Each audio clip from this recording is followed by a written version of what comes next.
What is up guys, I'm KBHD here, and this is the Samsung Galaxy Note 3, successor to the Galaxy Note 2 and older brother of the Samsung Galaxy S4.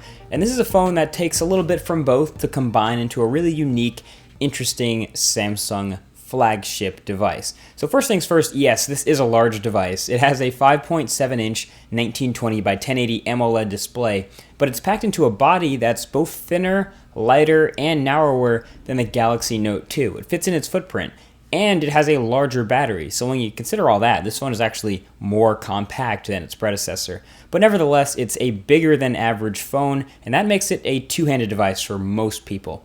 But if you take a step back and look at it, this is a pretty interesting phone aesthetically. The front is the typical Samsung squared off look like the Galaxy S4 has, we're used to it, plus the home button in the middle on the front that Samsung loves so much. All around the sides, there's this silver metal band that wraps all the way around and has the buttons. So your power button and volume button, I feel like they're a little bit high up on the chassis. I don't think that people with smaller hands are going to like that. It makes you reach a little bit more, but then again, you'll probably never press them accidentally. And up top, you have your headphone jack, your microphone, and the IR blaster. And down at the bottom is a smaller, weaker speaker and the USB 3.0 port that I'll get to in a second. It has a removable back, which reveals the gigantic 3,200 milliamp hour battery, one of the biggest and longest lasting in any phone right now. In fact, it's about the same size as the iPhone's display by itself. And you can see the camera and flash module, the SIM card and SD card readers, and the stylus on the left-hand side. The backing has an extremely subtle curve on the edge to the center of the back so that it doesn't rock on a table when you set it down, but it feels pretty good when you're holding it in your hand. Oh, and a lot of people have been quick to judge the way this phone looks because it looks like leather, and a lot of people want to get their hands on a leather phone, but this is not leather. This is plastic that's shaped to look like it feels like leather, but it doesn't even actually feel like leather. It feels like plastic because it's plastic. So now that we're not fooled by the aesthetic into thinking this phone is crazy well built, what's the deal with this USB 3.0? Basically, this is the first smartphone to have a USB 3.0 port at the bottom. This allows for faster charging with Samsung's cable and much faster data transfer speeds if your computer supports USB 3.0. But if you lose that super ugly charger, don't worry, it's still backwards compatible with USB 2.0 for all the same stuff.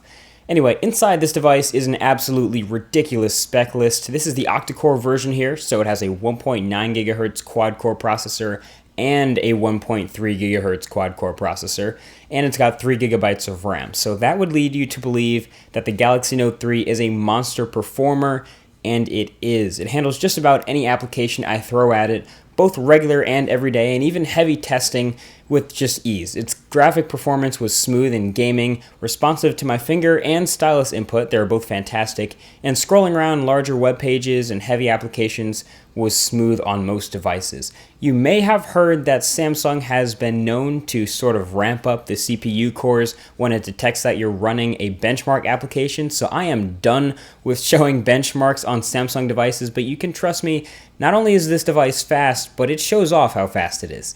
Now, I have hopes that this kind of speed will stay with this device for a much longer period of time because this guy's running Android 4.3, the first version of Android to support trim, which is probably the most underrated feature in this newest version of Jelly Bean. But the bottom line here is that the phone flies through everything you'd expect it to, and all the same stuff that the Galaxy Note 2 and Galaxy S4 fly through also. But the Galaxy Note 3 has some tricks up its sleeve, and it packs some new, unique features that make this more than just a spec bump upgrade from the Note 2.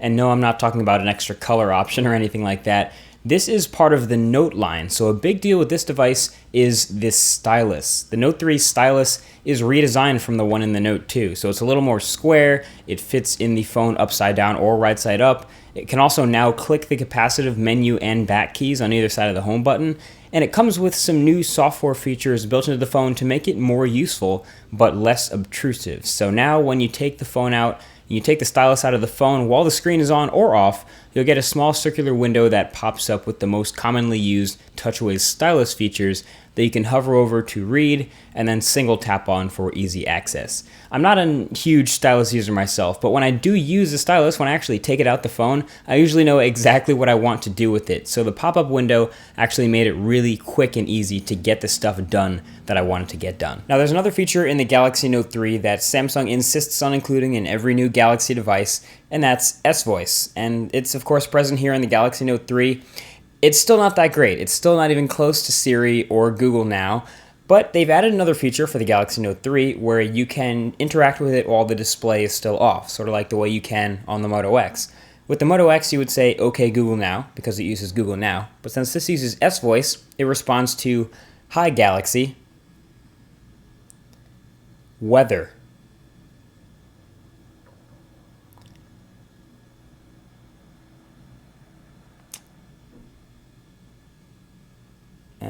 Anytime. All right, there we go. So now it's got the weather. It doesn't speak anything back to you, but it does give you a couple of limited options for information, or if you want to text or call someone, it'll do that. But, you know, it's not even close to Google Now. Now, despite everything else that was awesome about this phone, on the inside, it is still a Samsung device, which means it's still running TouchWiz on top of Android. If you guys know me well, you already know I prefer stock Android over any sort of skin version of Android like this.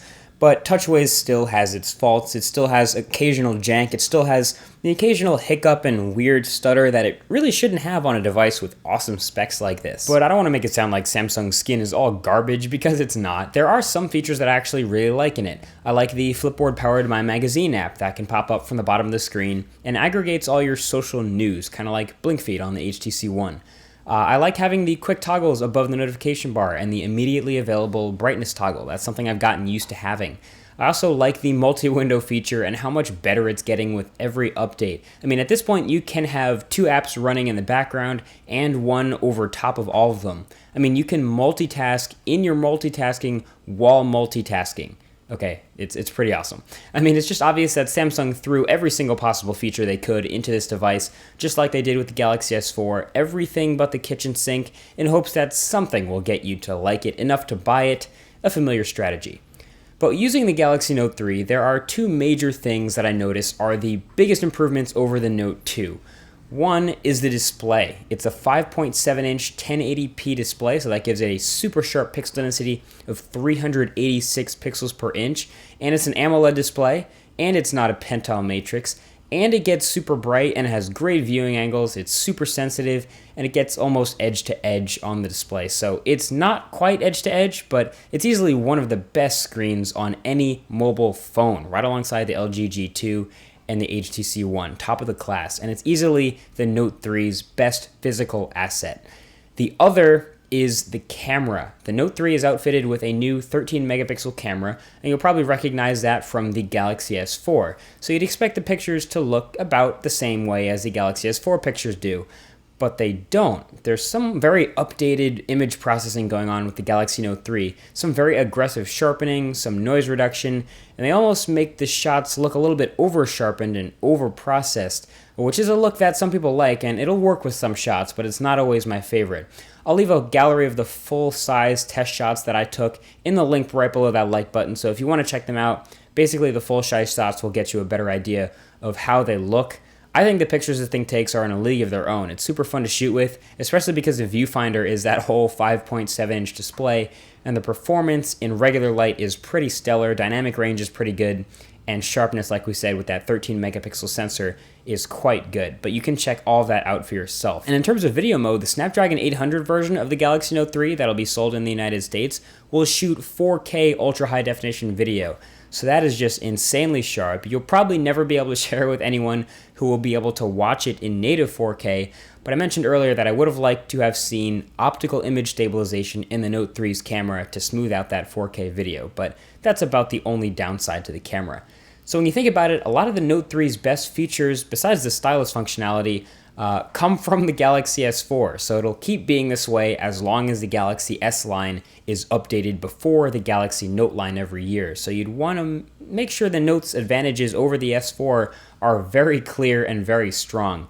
Right now, these advantages are the stylus that the S4 doesn't have, the larger display, and slightly more RAM and more power, and the much larger battery. And I think that's the kicker. Right now, that's my favorite advantage, the huge battery. I mentioned earlier that the Galaxy Note 3 here packs a 3,200 milliamp hour battery, and it kicks ass. All day, every day, the Galaxy Note 3 is a reliable all-day driver. It got me somewhere in the ballpark of 5 hours of screen on time with very heavy use. This is the same sort of use that got me less than 4 hours with the Galaxy S4, so this is pretty impressive stuff. And it's definitely truly an all-day phone. So I guess what I'm saying here is I like this phone. I like a lot of things about this phone. One of the hardest things to do when picking a new device is changing the screen size by a drastic amount.